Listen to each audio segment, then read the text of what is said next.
Hello guys, welcome back to IICA computer education YouTube channel. मैं अथर आपके लिए लेकर आता रहता हूं कंप्यूटर से रिलेटेड टिप्स एंड ट्रिक्स।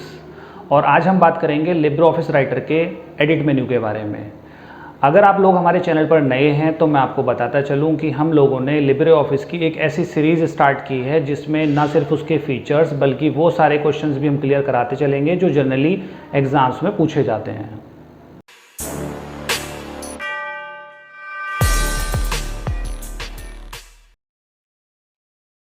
आज हम डिस्कस करेंगे लिब्रे ऑफिस राइटर के एडिट मेन्यू के बारे में।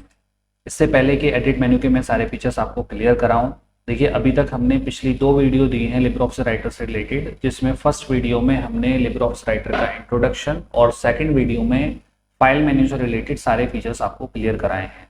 अगर आप लोगों ने अभी तक हमारी पिछली वीडियोज़ नहीं देखी हैं तो मैंने नीचे डिस्क्रिप्शन में लिंक दिया हुआ है, वहाँ से जाकर आप देख सकते हैं।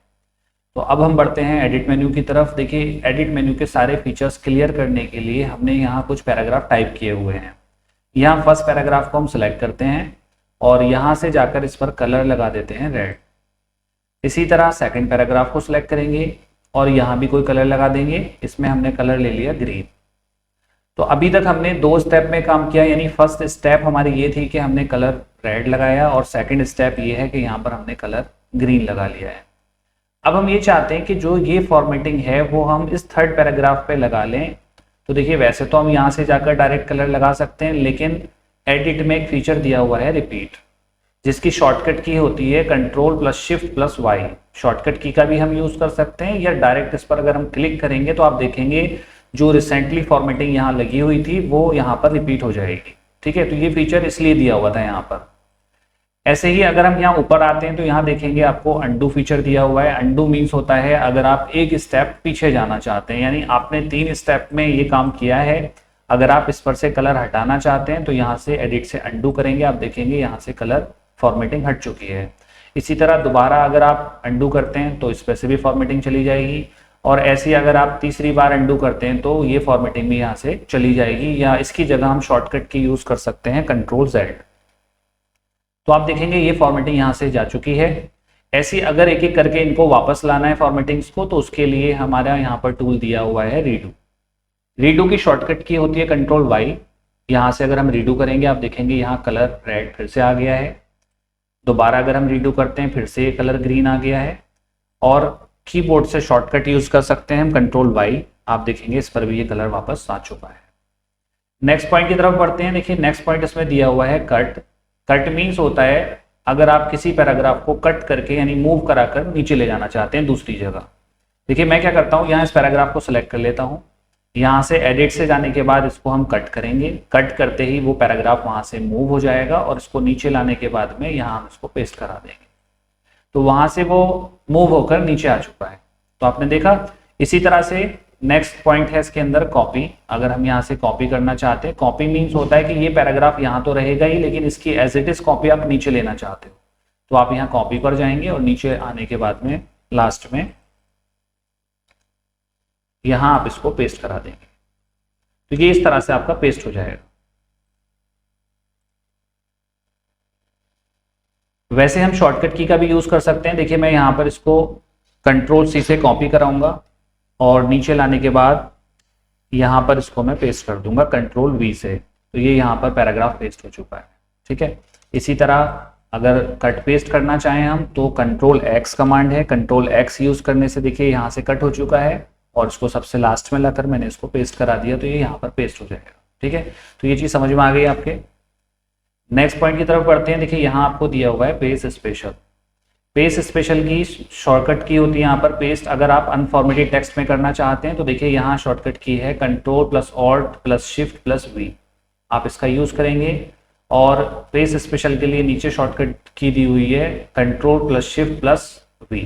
ये 2 शॉर्टकट की आप याद कर लीजिए, इनको नोट कर लीजिए, क्योंकि आपसे पूछा जा सकता है कि अनफॉर्मेटेड टेक्स्ट की शॉर्टकट की क्या होती है और पेस्ट स्पेशल की शॉर्टकट की क्या होती है ना, तो ये आपको याद करना है। दूसरी चीज ये अनफॉर्मेटेड टेक्स्ट का यूज क्या है, आप यहाँ से इसको कॉपी करिए और कर्सर को नीचे लाइए। अगर हम यहाँ से एडिट से जाकर डायरेक्ट पेस्ट करते हैं तो आप देखेंगे जैसा रेड कलर ऊपर दिया हुआ था वैसा ही कलर यहाँ आ चुका है ना। लेकिन हम अगर इस पर ये चाहते हैं कि फॉर्मेटिंग नहीं आए तो हम जाएंगे एडिट से स्पेस स्पेशल और इसको अनफॉर्मेटेड टेक्स्ट कर देंगे। तो आप देखेंगे यहाँ पर जो फॉर्मेटिंग है वो आपकी हट जाएगी, यानी जो रेड कलर यहाँ लगा हुआ था वो यहाँ पर नहीं आया। नेक्स्ट पॉइंट इसके अंदर दिया हुआ है आपको सिलेक्ट ऑल। सिलेक्ट ऑल की शॉर्टकट की यहाँ दी हुई है आपको Ctrl+A। सिलेक्ट ऑल मीन्स होता है अगर आप डॉक्यूमेंट को एक साथ सेलेक्ट करना चाहते हैं, जैसे ही आप इस पर क्लिक करेंगे आप देखेंगे पूरा डॉक्यूमेंट एक साथ सेलेक्ट हो जाएगा। डायरेक्ट शॉर्टकट की अगर हम यूज करते हैं Ctrl+A तो भी हम इस पूरे डॉक्यूमेंट को सिलेक्ट कर सकते हैं। ये इसलिए होता है कि जल्दी से हमें से मैटर को अगर मान लीजिए डिलीट करना है या कोई फॉर्मेटिंग लगानी है तो हम Ctrl+A करेंगे और डिलीट की से हम इसको एक साथ डिलीट कर देंगे, तो ये हमारा एक साथ डिलीट हो जाएगा। फिलहाल Ctrl+Z से मैं इसको वापस ले लेता हूँ, ये वापस आ जाएगा। एडिट में जाएंगे, नीचे फीचर दिया हुआ है सिलेक्शन मोड।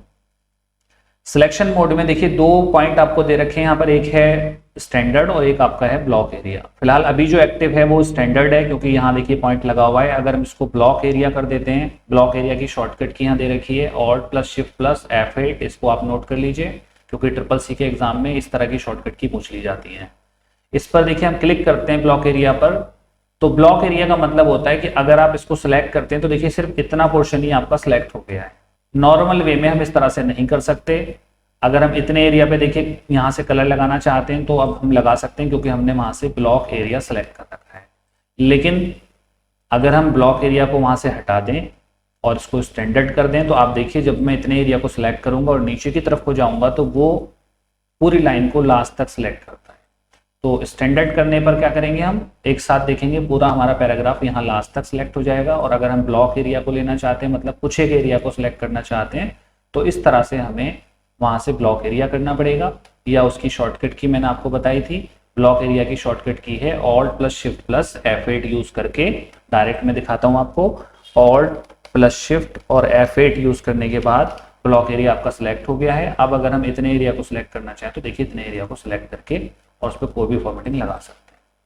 अगर इसको हटाना है ब्लॉक एरिया को तो आप दोबारा Alt+Shift+F8 यूज कर लीजिए, तो ये आपका हट चुका है। दोबारा अगर आप सिलेक्ट करेंगे तो देखिए आपका ये पूरा सिलेक्ट हो रहा है एक साथ। ठीक है, तो इस तरह से हम कर सकते हैं। वैसे तो एक और शॉर्टकट की भी होती है ब्लॉक एरिया, अगर हम वहां से चूज ना करें, इस शॉर्टकट की का यूज अगर नहीं करते हैं तो डायरेक्ट एक शॉर्टकट की होती है, आप कीबोर्ड से Alt की प्रेस करेंगे और माउस से जितना एरिया आप सिलेक्ट करना चाहते हैं उतने एरिया को सिलेक्ट करिए और उसके बाद आप जो कलर चाहें उस पर वो कलर वहां से लगा सकते हैं। तो आप देखेंगे उतने एरिया पर ही कलर लग जाएगा। तो वहां ब्लॉक एरिया से भी हम लगा सकते हैं इतने एरिया पर कलर, और अगर इस पे करना चाहें ऑल्ट के साथ में तो ऑल्ट के साथ भी यूज कर सकते हैं। इसके बाद अगले पॉइंट की तरफ हम बढ़ते हैं। नीचे देखेंगे तो यहाँ पर देखिए फाइंड बटन हमें दिया हुआ है। फाइंड के लिए यहाँ पर Ctrl+F है कमांड इसकी। अगर हम फाइंड करना चाहते हैं तो Ctrl+F कमांड भी यूज कर सकते हैं, या डायरेक्ट फाइंड पर क्लिक करेंगे तो आप देखेंगे नीचे यहाँ पर आपका फाइंड टूल खुलकर आ जाएगा। अगर आप चाहें तो यहाँ से find and replace dialog box open कर सकते हैं और यहाँ आपको ये इस जगह पर आप जो भी कुछ टाइप करना चाहें वो टाइप कर सकते हैं और उसको ढूंढ सकते हैं। यहाँ पर मैंने यहाँ टाइप किया ही, और देखिए यहाँ मैच केस और होल वर्ड ओनली दोनों लगे हुए हैं।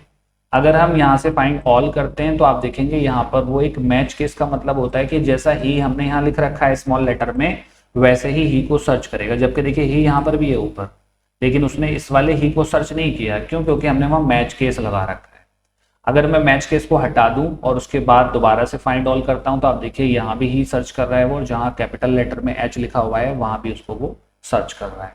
तो ये मैच केस इसलिए होता है। ठीक है, अगर हम मैच केस क्लिक कर देते हैं, फाइंड ऑल करेंगे तो आप देखेंगे जहां पर ही जो है वो स्मॉल में आ रहा है वहीं वो सिर्फ उसको सर्च करेगा।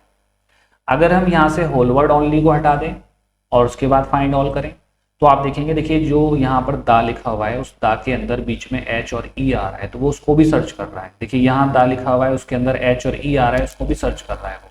तो वो होल वर्ड नहीं है, क्योंकि दा जो है दा के बीच में जो H E लिखा हुआ है वो होल वर्ड नहीं है, तो इसलिए हमने यहाँ पर इसको अनचेक कर रखा है, तो वो उसको भी सर्च कर रहा है। और अगर हमें सिर्फ होल वर्ड ही सर्च करने हैं तो यहाँ पर इसको चेक बॉक्स को लगा कर रखेंगे हम, और जैसे ही फाइंड ऑल कराएंगे तो आप देखेंगे जो होल वर्ड हमारा H E है वही वहां पर वो सर्च करेगा। ठीक है, अब बात आती है कि अगर हम इसको रिप्लेस करना चाहें तो देखिए यहाँ पर इस वर्ड को रिप्लेस करके हम जो भी वर्ड लिखना चाहते हैं वो रिप्लेस कर सकते हैं। वैसे तो इसके लिए अलग से यहाँ पर एडिट में फंक्शन दिया हुआ है, नीचे जाएंगे हम तो देखिए यहाँ फाइंड एंड रिप्लेस अलग से दिया हुआ है। अगर हम फाइंड से ना जाकर फाइंड एंड रिप्लेस से जाएं, इसकी शॉर्टकट की होती है Ctrl+H अगर हम direct control H command use कर लें तो आप देखेंगे ये डायलॉग बॉक्स हमारा ओपन हो जाएगा। यहाँ रिप्लेस में मैंने ही की जगह टाइप कर दिया शी। इसके बाद अगर हम यहाँ से रिप्लेस ऑल करा देते हैं, देखिए अगर हम एक एक करके रिप्लेस करेंगे तो वो एक एक करके चेंज होगा, यानी पहले यहाँ पर चेंज होगा सबसे ऊपर फर्स्ट नंबर पर, फिर सेकंड नंबर पर जहाँ ही लिखा हुआ होगा वो वहाँ चेंज करेगा, इस तरह एक एक करके करेगा। अगर हम रिप्लेस ऑल करा देते हैं तो आप देखेंगे सब जगह जहाँ आपने ही लिख रखा था वहाँ पर सभी जगह पर शी हो जाएगा इस तरह से। देखिए यहाँ ये हो चुका है शी ना, यहाँ पर ये शी हो चुका है। एडिट से जाने के बाद फाइंड एंड रिप्लेस, अगर आप दोबारा से जहां जहां आपने शी किया है उसकी जगह फिर से ही करना चाहते हैं तो आप ऊपर अब फाइंड क्या करेंगे, शी, और उसकी जगह करना क्या चाहते हैं, ही। यहाँ पर नीचे ही लिखेंगे, ऊपर शी टाइप करने के बाद आप यहाँ से रिप्लेस ऑल कराएंगे तो आप देखेंगे दोबारा से जहां जहां आपने शी कर दिया था वहां फिर से ही हो जाएगा। तो इस तरह आप किसी भी वर्ड को चेंज भी कर सकते हैं और फाइंड भी कर सकते हैं, फाइंड और रिप्लेस बटन का यूज करके। नेक्स्ट पॉइंट इसके अंदर दिया हुआ है go to page. Go to page बहुत अच्छा फीचर है, इसकी शॉर्टकट की होती है कंट्रोल जी। अगर हम डायरेक्ट यहाँ से कंट्रोल जी कमांड यूज करेंगे तो आप देखेंगे गो टू फीचर यहाँ से खुल जाएगा। गो टू का यूज हम जब कर सकते हैं जब हमारे पास बहुत सारे पेज हों। अभी हमारे पास सिर्फ एक पेज यहाँ पर दिखाई दे रहा है, अगर हम और पेज इंसर्ट करना चाहें तो देखिए यहाँ इंसर्ट के अंदर फर्स्ट नंबर पर पेज ब्रेक दिया हुआ है और उसकी शॉर्टकट की होती है कंट्रोल प्लस एंटर। यहाँ अगर हम क्लिक करेंगे तो आप देखेंगे यहाँ सेकंड पेज आ जाएगा। देखिए यहाँ नीचे भी दिखाई देता रहता है, आपको दिख रहा है पेज आ रहा है यहाँ पर 2 of 2 करके, है ना। अगर हम और पेज इंसर्ट करना चाहते हैं कीबोर्ड से control enter control enter control enter इस तरह अगर आप यूज करेंगे तो आप देखेंगे यहाँ पर इस तरह पेज इंसर्ट होते चले जाएंगे, ठीक है। और या यहाँ से जाकर आप कर सकते हो, यहाँ भी बताया मैंने, पेज ब्रेक पर आप क्लिक करेंगे तो देखिए यहाँ पर पेज 6 हो चुके हैं आपके। इसी तरह फिर दोबारा से पेज ब्रेक पे क्लिक करेंगे, पेज 7 हो चुके हैं। तो अब हमारे पेज 7 यहाँ पर मान लीजिए हैं और इसमें से हम पेज नंबर 2 पर जाना चाहते हैं डायरेक्टली, तो कंट्रोल जी से हम गो टू यूज करेंगे और पेज नंबर 2 टाइप करेंगे यहाँ पर और ओके करा देंगे। आप देखेंगे पेज नंबर 2 पर आप आ चुके हैं। कंट्रोल जी से गो टू पेज नंबर 1 पर जाना है, पेज नंबर 1 टाइप करेंगे, ओके कराएंगे, पेज नंबर 1 पर हम आ जाएंगे। तो इस तरह से किसी पर्टिकुलर पेज पर जाया जा सकता है, आप पहुंच सकते हैं उस पेज पर गो टू फीचर का यूज करके। इससे नीचे के जो सारे फीचर्स आपको दिए हुए हैं, ये track changes, comment, hyperlink, references, ये सारे फीचर्स आप जब अच्छे से काम कर पाएंगे इन फीचर्स पर, जब आपको इंसर्ट के सारे फीचर्स हम क्लियर करा देंगे। क्योंकि आप देखेंगे तो इंसर्ट में आपको यहाँ हाइपरलिंक मिलेगा, जब आप हाइपरलिंक लगा लेंगे इंसर्ट से जाकर तभी आप एडिट से जाकर उस हाइपरलिंक को एडिट कर सकते हैं। इसीलिए देखिए यहाँ पर ये इनएक्टिव है, अभी इस पर हम काम करेंगे, हम काम नहीं कर सकते इस पर, है ना। इसी तरह अगर हम इंसर्ट में जाएंगे तो आपको देखिए यहाँ पर ऑब्जेक्ट दिया हुआ है, जब आप ऑब्जेक्ट लगाएंगे तो यहाँ एडिट से जाने के बाद में उस ऑब्जेक्ट पर अगर आप कोई एडिट करना चाहें तो यहाँ से एडिट कर सकते हैं, ठीक है। तो ये सारे फीचर्स हम आपको तभी क्लियर करा सकते हैं जब इंसर्ट से रिलेटेड सारे फीचर्स हम आपको क्लियर करा देंगे। आज के लिए सिर्फ इतना ही। अगर आप लोगों को हमारी वीडियो पसंद आई हो और आप लोगों ने अभी तक हमारे चैनल को सब्सक्राइब नहीं किया है तो प्लीज़ चैनल को सब्सक्राइब कर लीजिए और इस वीडियो को ज़्यादा से ज़्यादा लोगों को शेयर कीजिए। Thank you.